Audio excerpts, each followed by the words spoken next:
Los momentos en familia son más agradables disfrutando de un desayuno con unos deliciosos huevos, especialmente cuando son de Eggland Best. Tienen un sabor deliciosamente fresco y la mejor nutrición, como 6 veces más vitamina B, 10 veces más vitamina E y el doble de omega 3 y B12 que los huevos regulares. Para nosotros, los huevos pueden ser cocinados de cualquier estilo, siempre y cuando sean los mejores. Eggland Best. Mejor sabor, mejor nutrición, mejores huevos. Hola, soy Gabriela Supelano y les doy la bienvenida a Entre Especies. Quisiera que piensen en lo que comieron hoy. ¿Cuánto de su desayuno o almuerzo o cena viene de plantas? ¿Saben si esas plantas son de este continente o si su origen es muy lejano? Pues este fue el primer ejercicio que hice con Ivania Cerón Sousa, la invitada de hoy de Entre Especies. Le pedí que me dijera cuántos de los alimentos de mi almuerzo de ese día eran autóctonos. La respuesta me sorprendió. No solemos pensar mucho en de dónde vienen nuestros alimentos, pero la verdad es que para tener un plato de arroz en la mesa o una papa o una yuca, tuvieron que pasar miles de años de domesticación, cruces entre especies vegetales y mucho aprendizaje de muchas comunidades. Para preservar ese aprendizaje y ese material genético, se crearon en el mundo los bancos de germoplasma, en donde la humanidad colectivamente preserva para el futuro la diversidad de plantas que existe en el mundo. Ivania trabaja en Agrosavia, el banco de germoplasma vegetal de la nación colombiana, y también hace parte del Microscopio, el podcast de divulgación científica del que les hablé hace unos episodios, ¿se acuerdan? En este capítulo, ella nos cuenta cómo funcionan los bancos de germoplasma, cuál fue su origen y por qué son tan importantes para la vida humana. Aquí está mi conversación con ella.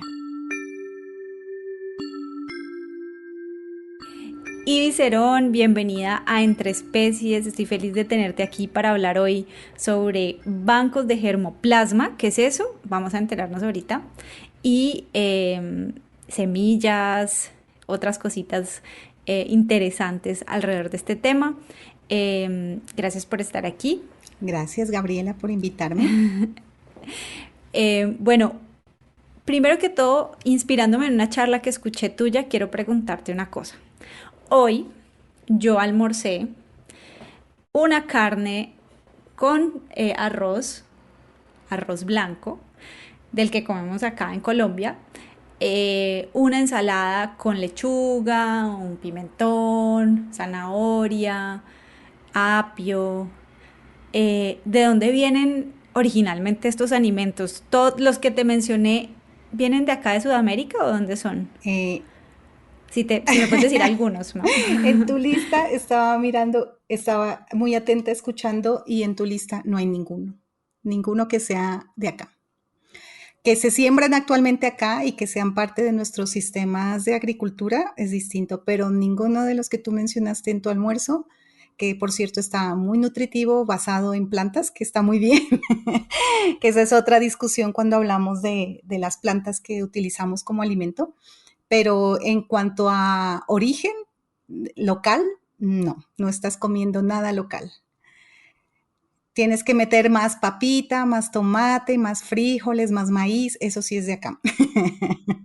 Claro, eso también lo tengo, digamos, pero cayendo en cuenta, pues hoy sí es verdad, ninguna de los alimentos que comí basados en plantas, pues tienen su origen acá en Sudamérica. No es que no es que hayan sido sembrados en otras partes y yo traigo lechuga importada, sino que su origen genético o ¿cómo se diría? Sí, es donde evolucionaron o donde se domesticaron, ¿no? Porque esa es otra cosa muy linda de las plantas que nos comemos. Tienen una historia evolutiva que está muy ligada a la cultura humana, ¿no? Como las poblaciones se fueron, los humanos pues empezaron a usar plantas y a crear la agricultura y eso empezó hace 13.000, 10.000 años más o menos en diferentes áreas en el mundo simultáneamente Y pues ese proceso de domesticación ha hecho que las plantas evolucionen. Eso se llama, sí, evolución artificial o selección genética, ¿no? Tiene varios nombres, pero la idea es eso, que los primeros humanos que empezaron con la agricultura, pues empezaron a consumir, eran como cazadores-recolectores, iban también migrando, iban moviéndose, también iban observando y moviendo semillitas y tales, pero llegó un punto en donde empezaron a probar a hacer cruzamientos, o sea, fueron los primeros científicos, digamos, de los recursos genéticos vegetales que llamamos ahora. Entonces empezaron a hacer cruces y empezaron a producir ciertas, lo que ahora conocemos como variedades, que fueron seleccionadas de acuerdo al gusto humano, ¿no? Al consumo. Entonces puede ser como, qué sé yo, frutos más dulces o más ácidos o eh, vainas más nutritivas o más grandes o más pequeñas, de acuerdo pues a lo que, Sí, al gusto del usuario. pues sí, Y eso es un proceso larguísimo, ¿no? Que resulta en lo que vemos ahora. invité justamente a Ivy porque trabaja en todo este tema de los bancos de germoplasma y sabe mucho, o sea, una de tus áreas de investigación es este tema de las plantas, de su uso, de esto que llamas, que muchos de nosotros ni siquiera asociamos con las plantas que comemos, no sabemos que han sido como domesticadas, que tienen un montón de procesos históricos, culturales, eso me pareció muy interesante también. Y pues bueno, además trabajas en Agrosavia, que es una entidad del Estado que se encarga también de justamente de esto y de los bancos que hay acá en Colombia, ¿cierto? De los bancos de germoplasma. Y ya nos vas a contar eh, un poco qué es esto de los bancos de germoplasma, ¿no? Pero me interesa primero que hablemos un poco de en una charla que escuché tuya, justamente de donde saqué toda esta información sobre cómo la comida que comemos es foránea, mucha, pues viene originalmente de otras partes, aunque hay mucha de la que comemos que es de acá. Hablaste de que hay unos centros de diversidad, o sea, digamos que no o sea, no todas estas plantas se dan en todo el mundo, surgieron naturalmente en todo el mundo o se pueden dar en todo el mundo, sino que hay unas zonas como unas áreas calientes, digámoslo así, unos hotspots Ujú, de esto. de ¿Cómo son diversidad. Ujú. estos? ¿En qué consisten? Sí, bueno, esta es una parte bien bonita y bien interesante de la gestión y entender cómo evolucionaron pues, las plantas domesticadas o las plantas que utilizamos como alimento. Este es un concepto que fue desarrollando un investigador ruso que se llamó Nikolai Vavilov. Entonces, en su tiempo, pues en Europa había muchas hambrunas y era también una necesidad, digamos, nacional de muchos países entender por qué se daba esto y cómo prevenirlo, ¿cierto? Entonces, en ese momento, pues en la Rusia que él nació y vivió, pues era un país muy poderoso y tuvo mucho apoyo de gobierno estatal para hacer investigación y entender cómo, por qué pasaba esto. Entonces, él empezó a viajar a muchas regiones del mundo a tratar de ver dónde se daban ciertos cultivos y él empezó a descubrir un patrón bien interesante, que había regiones donde había muy, muy alta diversidad de ciertos cultivos y sus parientes silvestres, ¿no? Entonces, o sea, como puede uno rastrear, y entonces él empezó a llamar esos sitios centros de origen o centros de diversidad, que era donde es probable que haya ocurrido la domesticación de una cierta planta que utilizamos como alimento. Entonces, ¿qué pasa? En el sitio donde evolucionó, generalmente hay muchísima diversidad de la que normalmente vemos en otras partes y muchos parientes silvestres, ¿no? Entonces él empezó a desarrollar ese concepto y empezó a encontrar patrones, ¿no? Entonces empezó él al final de todos sus viajes y todas sus colectas se generó, pues, digamos, identificó o hipotetizó pues que había ocho regiones en el mundo donde se dio la domesticación inicial de ciertos cultivos y que son los centros de diversidad. ¿Y por qué esto es muy fácil de ver? Porque en la medida en que el mundo se fue interconectando, ya sea por las migraciones, luego las colonizaciones, ¿no? Todos estos procesos, que el descubrimiento de América, que las rutas hacia Asia, todo eso también iba haciendo que la gente se moviera y viajara y empezara a transportar especies domesticadas, comestibles de un sitio a otro.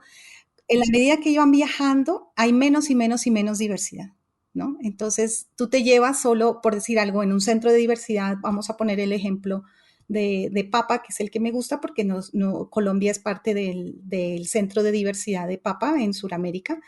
Originalmente fue domesticada entre Perú y Bolivia, pero digamos todos los Andes, desde Perú hasta Colombia, son centros de diversidad.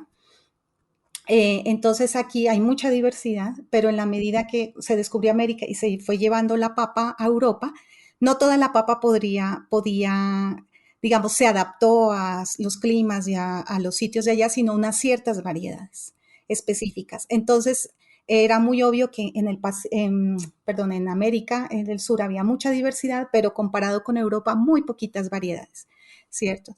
Y entonces esa es una explicación, por ejemplo, de las hambrunas que había, ¿no? Porque cuando tú tienes muy poca diversidad, pues viene una enfermedad y no va a haber resistencia, o sea, todas van a ser susceptibles porque no hay suficiente diversidad para que puedan resistir a una enfermedad, a un patógeno o a unas ciertas condiciones climáticas. Entonces, él desarrollando el concepto, él encontró eso, que había sitios donde había mucha más diversidad y así podemos ir con cada especie en el mundo y uno le va encontrando dónde fue su centro de diversidad. Vavilov alcanzó a asociar más de 600 especies a sus centros de diversidad. En este proceso de ir colectando e ir viajando, entonces en Rusia, Vavilov empezó a crear el primer banco de germoplasma del mundo, que fue en los años 20, es decir, que es un sitio donde empezó a hacer un reservorio de las semillas que iba colectando en el mundo. Entonces, bueno, ya sabemos que los bancos de germoplasma, como nos acabas de contar, son espacios donde se guardan especímenes de diversas formas. Ahorita quiero que entremos más como en eso de cómo es un banco de germoplasma pues sí, físicamente, qué pasa Sí, ahí, qué sucede. Pero, quiero que me cuentes, es que me pareció apasionante la historia de Vavilov, Vavilov. Ujú. porque tiene un elemento como muy bonito y muy poético, ¿no? Él hizo este banco, este primer banco ahí en Rusia, ¿y qué fue lo que le pasó a él? Bueno, esa es una historia que voy a contar un resumen, pero hay muchos documentales, hay mucha, digamos, con el tiempo se ha entendido mejor su legado y su intención, como, sí, el legado científico que él dejó para los que trabajamos en estas áreas, ¿no? Y es bien extraño porque no es una persona muy reconocida por ejemplo, Darwin, ¿no? O Humboldt para nosotros en Sudamérica. Sí. Pero Vavilov es uno de esos científicos pioneros que hay que ponerle el ojo. Bueno, la cosa es que, bueno, él tenía estas ideas que eran muy revolucionarias, muy novedosas, muy nuevas, y pues otra cosa que él se dio cuenta era que el mejoramiento genético no podía ser de un día para otro, ni un momento a otro, sino que eran procesos muy largos de 10 años. Entonces él fue creando granjas experimentales donde las semillas que iba colectando, pues las iba probando y asimismo formó un montón de científicos que ahora nosotros dentro de los bancos llamamos curadores, ¿no? Que son las personas especialistas en ciertas especies agrícolas y que cuando están los bancos, pues ellos clasifican taxonómicamente, miden variabilidad, o sea, empiezan a darle como atributos a esas colecciones, ¿no? Porque si tú empiezas a guardar bolsitas de semillas, sin catalogar, sin saber qué son y de dónde vienen y cómo, entonces esto pues se vuelve en un cajón de cosas que no sirven. En cambio, entre más estudios se haga, más diversidad, más pruebas, más caracterización de esa diversidad, pues va a haber más elementos de uso, ¿no? Y para toda esta problemática que tenemos ahora, incluyendo, por ejemplo, cambio climático, ¿no? Entonces, eh, pues Vavilov también por sus viajes al exterior y por todo esto y el cambio de gobierno que hubo en Rusia, de, de Lenin a Stalin, empezó a tener detractores y terminó encarcelado como por un cargo como esto, ay, no me acuerdo el nombre, bueno, esto que es como que uno está conspirando contra el país. Sí, como, sí, rebelión Sí, o y fue traición o algo. encarcelado. Fue encarcelado, lo cogieron preso cuando justo estaba viajando para uno de sus viajes de colectas y estas cosas. Entonces, estuvo encarcelado mucho tiempo, no tuvo un proceso justo ni nada, y fue a dar a una de estas cárceles lejos. Y lo más triste del mundo es que murió de inanición. Simultáneamente, mientras él estaba encarcelado, pues llegó también la Segunda Guerra Mundial y también llegó la invasión de Alemania a Rusia. Sí, entonces el banco estaba en Leningrado y los alemanes como estrategia de guerra pues sitiaron Leningrado. Y entonces eso significa que la gente está metida en la ciudad, no puede salir y empezó a haber hambrunas. Entonces, y por otro lado, eh, digamos, Alemania entendía, sabía que había un banco y sabía que tenían una colección gigante de semillas, alcanzaron como a encontrar como estas colecciones pequeñitas y a robarse ese poco de semillas, pero como Vavilov había formado pues unos científicos muy conscientes del valor de todo esto, estos curadores empezaron a tomar turnos para ir al banco y cuidar que no se robaran esas semillas y esas colecciones gigantescas. Y ahí también hay una historia muy triste porque toda esta gente estaba tomando turnos, estaba también muriendo, o sea, sufriendo de hambre, pero en ningún momento ninguno de ellos se les ocurrió sacar de esos cajoncitos donde guardaban las semillas y prender una olla, hervir, hervir las semillas y comer. O sea, Porque estaban cuidando esas semillas, cuidando mejor y dicho, con su vida, con su literalmente. vida, literalmente, y muchos de ellos murieron también de inanición, proteger. Y lograron proteger el banco, porque ese banco no lo encontraron, no, o sea, digamos, el gobierno ruso estaba muy consciente de las obras de arte, todo esto, y eso sí lo guardaron y se lo llevaron y lo embovedaron, pero el banco no. Y esa es una cosa bien interesante, ¿no? Porque ahorita los bancos de germoplasma, actualmente cualquier banco del mundo, incluyendo el colombiano, son patrimonio de la nación. O sea, a mí me gusta siempre comparar esto con el Banco de la República, ¿no? Porque eso es un patrimonio de la nación, todo el oro, la plata, lo que hay en los museos son patrimonio de la nación y esta diversidad que se guarda en los bancos pues también es patrimonio de la nación y patrimonio mundial, ¿no? Porque todos los humanos dependemos de esos recursos. Entonces, esa es la historia de Babilón y ese es el espíritu con que empezaron los bancos, que luego recogió la FAO, ¿no? Entonces, poco a poco, pues, en la medida en que fuimos más conscientes de este mundo interconectado, ¿no? Lo que hablábamos al principio de tu almuerzo, que prácticamente todo era de cultivos foráneos, eh, hay una gestión de esta biodiversidad que es diferente a la de las especies silvestres, ¿no? Entonces, nosotros hablamos de Colombia como pues un país megadiverso en muchas especies, ¿no? Que orquídeas, que plantas, que mamíferos, que reptiles, que, ¿no? Bueno, todo esto, la gestión de esa diversidad es la protección. Entonces, en la medida en que ya los gobiernos se fueron dando cuenta primero pues de toda esta problemática que hablábamos, ¿no? De las hambrunas, de la dependencia absoluta que tenemos como especie humana a estos recursos genéticos vegetales, de la prevención del hambre en el mundo, pues en la medida en que se fueron como gestionando los bancos, pues también fue claro que su gestión no puede ser igual a la de cualquier de la otra diversidad, digamos. Entonces esto se empezó a denominar agrobiodiversidad, que es un subconjunto de la diversidad. Y en esa agrobiodiversidad están los recursos genéticos, vegetales, animales, microorganismos, que son unos que son fáciles de ver, otros que no. Por ejemplo, la microbiota del suelo o las abejas que polinizan estos cultivos o las lombrices de tierra que fertilizan el suelo donde crecen estos cultivos. Entonces hay unos componentes como obvios y otros no tan obvios. Pero toda esta gestión se empezó a ver que tenía que ser distinta, ¿no? Porque, y que tenía que tener un espíritu de hermandad, digamos, entre países, porque claro, cada país, por ejemplo, Brasil protege su biodiversidad, Colombia protege su biodiversidad, Perú, o sea, estoy hablando como de la región, ¿cierto? Pero en el caso de los recursos genéticos vegetales, el espíritu es compartir, o sea, Esto, ¿por qué? Porque hay otro ejemplo interesante que fue la hambruna que ocurrió en Irlanda, eh, que es la más famosa. Espérate, me acuerdo aquí, yo creo que tengo como la fecha exacta cuando eso ocurrió. Eso fue entre 1845 y 1852 y ocurrió justo el ejemplo de papa que hablábamos, ¿no? Entonces, se descubrió la papa, se llevaron unas pocas variedades a Europa y uno de los sitios donde se empezó a cultivar de manera ya más extensiva fue en Irlanda y bueno, en otras regiones de Europa, pero entonces había solo una variedad. Y en estas migraciones y transporte y eso, pues también llegó un omiceto que se llama Phytophthora infestans, que prácticamente arrasó con los cultivos. Un omiceto es que para Es, lenguaje de no es un los... hongo,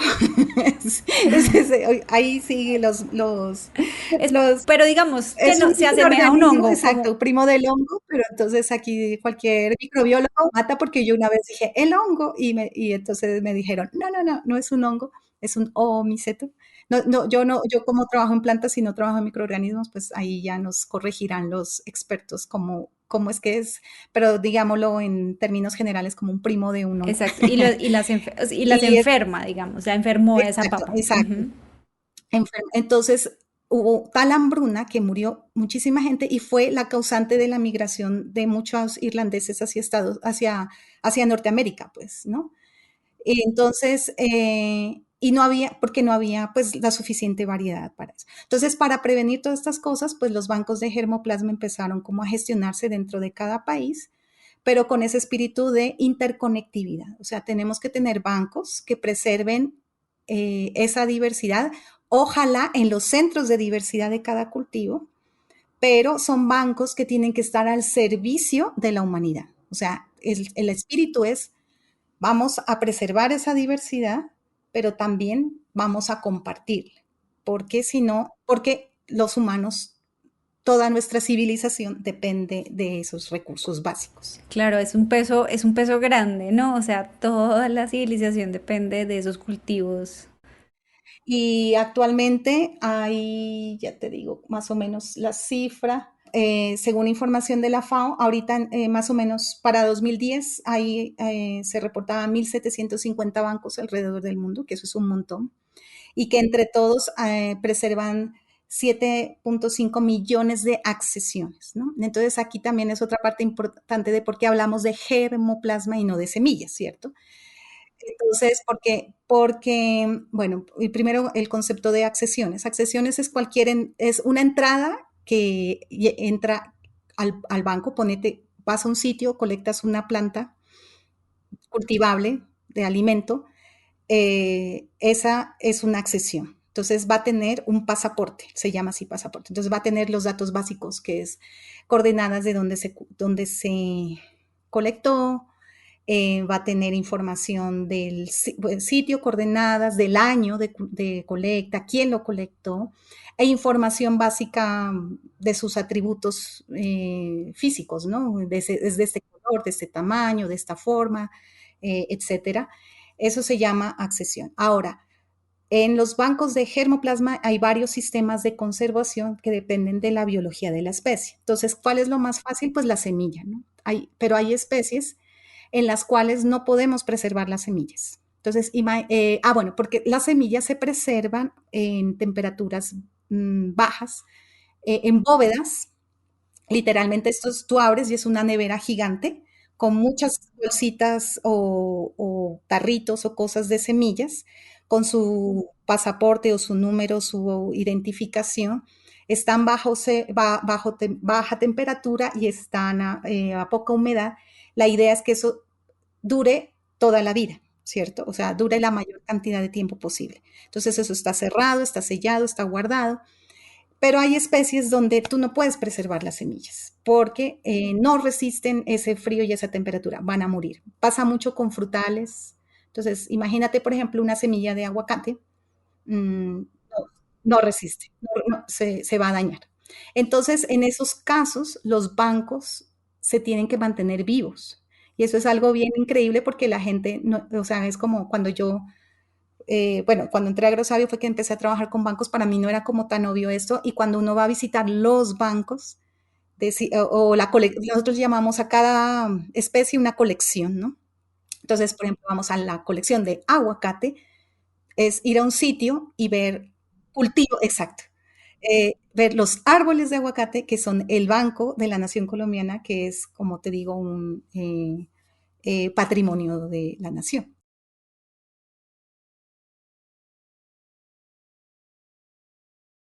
Cuando empezó como después de la Segunda Guerra Mundial, que empezó toda esta, como que el mundo empezó a recuperarse económicamente y empezó a haber más interconectividad, ¿no? O sea, cada vez nosotros estamos más unidos y esto fue muy obvio con la Con el pandemia del COVID, COVID, ¿no? sí. Que en cuestión de meses, o sea, este concepto como que no era tan fácil, pero ahorita con el COVID es fácil entender cómo en cuestión de meses una el COVID se expandió por todo el mundo y de pronto todos estábamos infectados, o sea, perdón, no infectados, sino que había personas que lo estaban portando y lo estaban llevando de una manera rapidísima, pues también en la agricultura ha pasado eso, o sea, en la medida en que hemos ido interconectándonos, obviamente son procesos más largos, pero pues cada vez ha habido más producción industrial, ¿no? De alimentos y ahora nosotros fácilmente podemos consumir cosas que están en otro lado del mundo. Eh, entonces, en ese proceso industrial de demanda de alimentos, pues también, perdón, empezaron a exigir más uniformidad genética, ¿no? Porque tú quieres que tengan el mismo color, el mismo tamaño, o sea, hay unas exigencias del mercado, ¿no? Entonces, es muy normal que unas variedades entren y Se vuelvan otras salgan dominantes. y otras salgan. Entonces, por ejemplo, te pongo un ejemplo de papa, ¿no? Perdón que me refiere tanto a papa, pero es como un cultivo en que yo trabajo mucho. Pero también, además desde acá, exacto. Entonces, por ejemplo, nosotros, ¿qué papa consumimos? Entonces, si tú vas al mercado, hay 2 o 3 variedades, que la papa pastusa, la papa sabanera, la diacol capiro, ¿qué más hay? La criolla.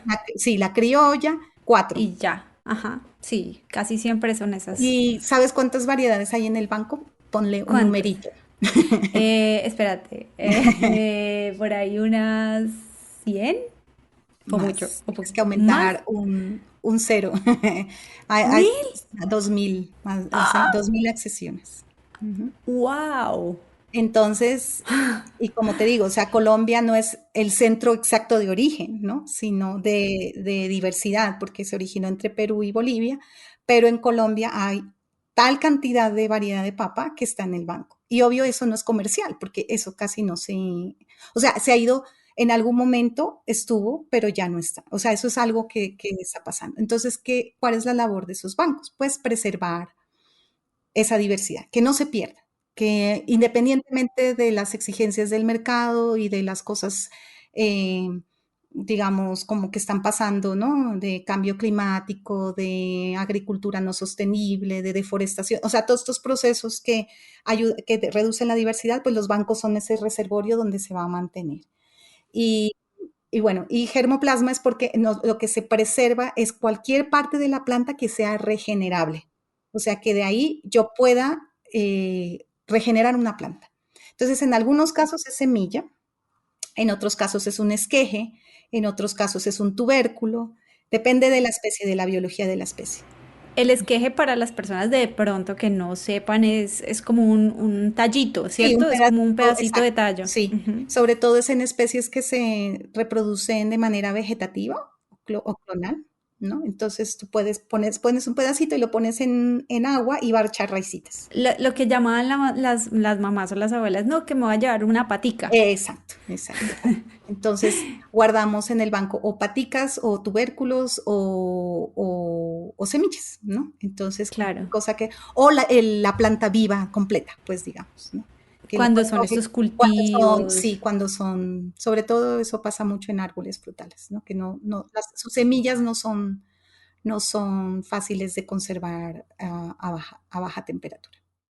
Hay un concepto que me pareció súper interesante y es todo el tema de la domesticación de las plantas em, y cómo eso es mucho más complejo de lo que parece. O sea, como que no es solamente la planta, o sea, no solamente la planta que se modificó, sino que eso tiene un montón de procesos culturales y de conocimiento de las comunidades por años y años y años y años y años.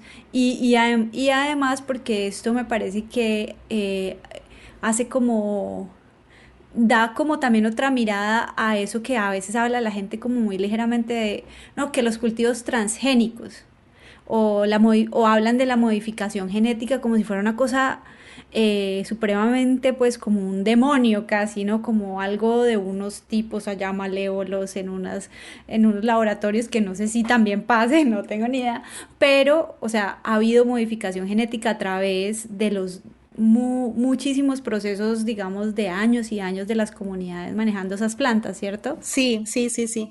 Sí, eso es bien interesante lo que dices porque es así, o sea, como te digo, llevamos 13.000 años haciendo esto, los humanos, ¿no? Y pues obviamente es muy bonito lo que tú decías. Todo, hay un conocimiento de las regiones, de las culturas, de ancestrales, de cómo fue dándose ese proceso. Y eso también fue algo que fue descubriendo Babilón. Él era muy hábil en los idiomas, ¿no? Y le gustaba porque él encontraba que cada nombrecito que le tenía una variedad generalmente significaba un proceso que ha hecho un grupo específico en una región específica de cruzamientos y mejoramiento genético. Entonces, él encontraba, entonces, por ejemplo, que volviendo a lo de los pasaportes, en el pasaporte también se pone, ¿no? Cómo en el sitio llaman a esa variedad y a veces encuentras de una región a otra nombres que cambian muchísimo, pero puede ser que genéticamente sean lo mismo, pero puede que no, ¿no? Entonces, esa parte del conocimiento, o sea, lo que él mostraba que con los nombres, el idioma, la cultura, es parte de esa gestión de esa diversidad. También tiene un componente de género muy chévere porque hay muchas regiones donde son las mujeres y los niños los que se encargan de preservar esa diversidad o de hacer cruzamientos o de mantener como esa información, ¿cierto? Porque hay como una división no en todas las culturas, ¿no? Estoy hablando como en general. Entonces, esto tiene una parte de gestión que es muy bonita, que es eso, que es etnobotánica, ¿no? Entonces, otro concepto que hay alrededor de esto es la etnobotánica, que es como poder eh, relacionar los usos y cómo sí, grupos humanos locales han gestionado o han desarrollado y mantenido sobre todo esa diversidad, ¿no? Entonces es muy común encontrar bancos locales, ¿no? Entonces la gente guarda su semillita o migraban y se llevan sus semillitas y van, entonces eso es una parte importantísima de la gestión. Pero sí, sobre todo es muy importante lo que tú mencionabas, ¿no? Que este es un proceso que llevamos haciendo todo el tiempo.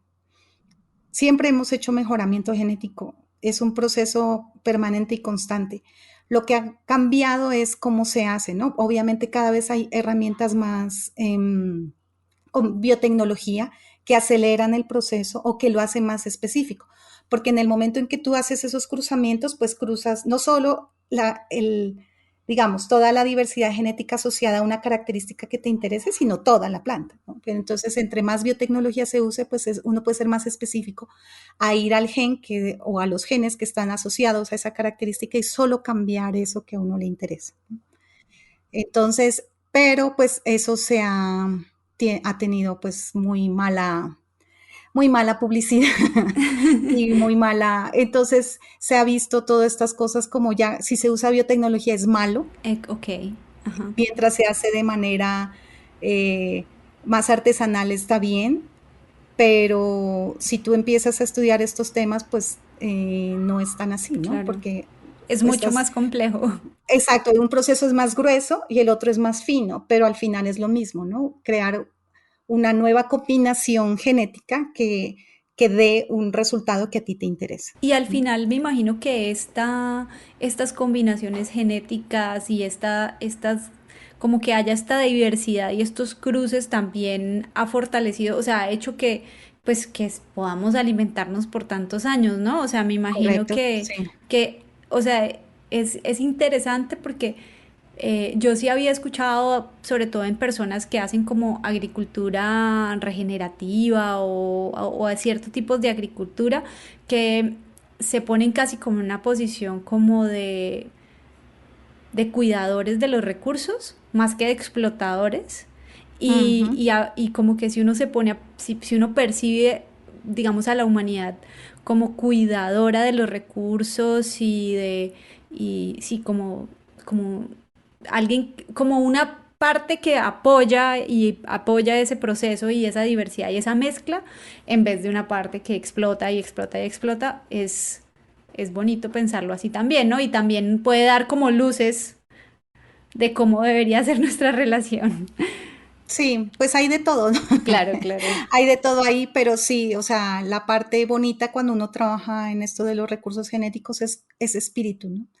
De, de investigación y de como de eso que tú dices, ¿no? De gestionemos esto juntos, hagamos normativas mundiales de manera que todos nos beneficiemos y que haya una distribución justa y equitativa de quienes aportan más y quienes aportan menos, pero que sea al fin y al cabo distribución. Y bueno, por último me gustaría como, o sea, tenemos una realidad que ya está teniendo efectos en el mundo y es el cambio climático, ya lo has mencionado, y, y pues que de cara a esa realidad, a ese futuro que podemos esperar, pues porque son tan importantes estos bancos de germoplasma. Pues sí, justamente, o sea, así como hablamos de factores bióticos como enfermedades, también están los abióticos como cambio climático, bueno, o sea, el cambio climático lo que genera es que todas estas cosas que son normales en el ambiente sean o más extremas o más frecuentes, ¿no? Entonces, por decir algo, más lluvias o más sequías o más huracanes o más, bueno, pues todo esto son amenazas también para la diversidad y la agrobiodiversidad. Y pues los bancos también la idea es que tú tengas colecciones y dentro de las colecciones accesiones que eventualmente tengan alguna resistencia a esto que está pasando, ¿no? Obviamente otra cosa importante es que cuando tú colectas en un banco, eso es una colección que nosotros llamamos ex situ, o sea, fuera de su lugar de origen. Entonces, eso es una foto que tú tomaste en el momento que hiciste la colecta, porque al momento de preservarla ya no está en presión de selección, o sea, no está como lo que está afuera, que está viviendo el cambio climático, si quiero, o las enfermedades. En los bancos están protegidos, están mantenidos de una manera que no vayan a morir, porque nuevamente son patrimonio de la nación y de la región y de la humanidad. Entonces, pero al tenerlo ahí, puede que, digamos, ahora una de las cosas más importantes en la gestión de bancos es la caracterización de todo lo que hay ahí, porque justamente dentro de todos esos millones de accesiones que tienes conservadas, puede ser que una tenga resistencia a algo que en el momento de colectar no sabíamos que podría servir, pero ahora en la problemática actual puede ser la solución para cierto cultivo, para cierta región que no se pueda sembrar y que las personas puedan beneficiarse de ese cultivo, ¿sí? Entonces, ese es más o menos el espíritu de los bancos, tener esa diversidad. Entonces, pues yo trabajo en esa parte de la caracterización. Mi área más es la genética, entonces es la idea es coger esas colecciones y usar marcadores moleculares para hacer la caracterización y poder saber qué tan variables son, pero asimismo poder asociar con características de interés agronómico.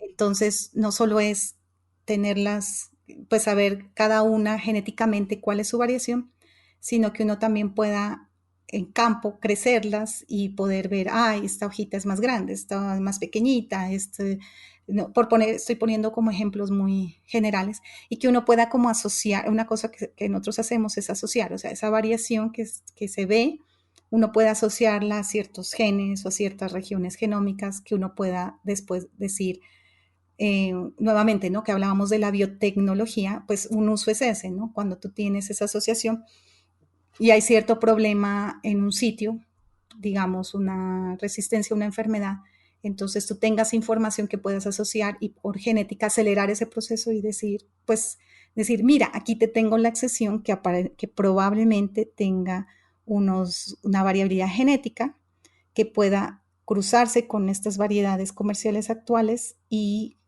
producir una nueva variedad que tenga estas características que te interesan de gusto, ¿no? De comestibles, pues que sean ricas en, qué sé yo, en vitaminas, nutrinas, no sé qué, pero además tenga la resistencia a esta enfermedad que ahora está dando por cambio climático, por cualquier situación que se esté dando, ¿no? Entonces la ciencia es interesante también en ese aspecto, ¿no? Muchas cosas de diversidad que uno caracteriza, no la hace con un objetivo en mente porque uno no sabe cuál va a ser la problemática en 5, 20, 30 años, ¿no? Y las personas que colectaron, por ejemplo, en el Banco de Germoplasma colombiano, tenemos colecciones desde los años 20, 30. Entonces, en ese momento no se hablaba de cambio climático, no se hablaba de ciertas enfermedades. Entonces, el espíritu de guardar esa agrobiodiversidad nunca fue como, ay, esto va a ser para, ¿cierto? Pero ahorita puede estar la solución a muchos de esos problemas. Entonces, digamos, todo el trabajo que hacemos de investigación y la financiación que siempre buscamos es para poderla caracterizar. Para poderla caracterizar.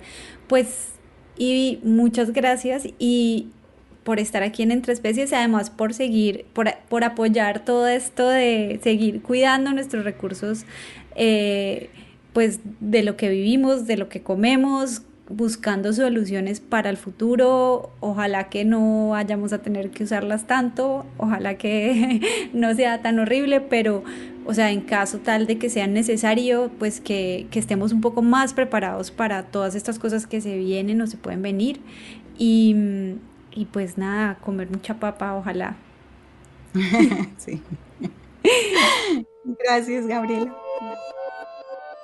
El trabajo de las personas encargadas de mantener los bancos de germoplasma de la humanidad es tan importante como la labor de las personas que cultivan las plantas que comemos, porque es una preparación para un futuro en el que vamos a seguir necesitando alimento.